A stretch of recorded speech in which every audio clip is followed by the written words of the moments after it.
पहली दफा पाकिस्तान तहरीक इंसाफ को एक इंतशारी टोले से एक कौमी जमात मान लिया गया। पहली दफा इमरान खान साहब को भी एक इंतशारी लीडर से एक कौमी लीडर मान लिया गया और कहा गया कि हम सब एक हैं।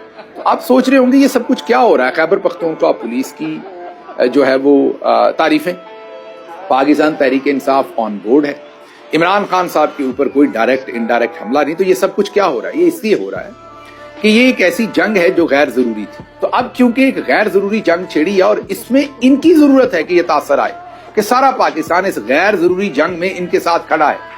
ये जो हमने पिछला एक साल लगा के इस जंग को छेड़ा है और मुतद्दद कोशिशें करके हमने एक ऐसा माहौल बना दिया कि ये जंग छिड़ गई है आखिरकार, तो अब इनको इनकी जरूरत है कि ऐसा लगे कि सब इनके साथ खड़े हैं। इसलिए इस पर खुश ना होइए, ये कोई चेंज ऑफ हार्ट नहीं हुई, ये चेंज ऑफ रिक्वायरमेंट है इस वक्त। इसलिए ये जो DGISPR के अंदर से इस वक्त मुस्बत अल्फाज निकल रहे हैं, ये कोई चेंज ऑफ हार्ट नहीं है, ये सारी की सारी रिक्वायरमेंट है। कल को फिर इसी तरीके से जैसे ये मतलब पूरा हुआ, कल को दोबारा उसी तरीके से गालियां दी जाए।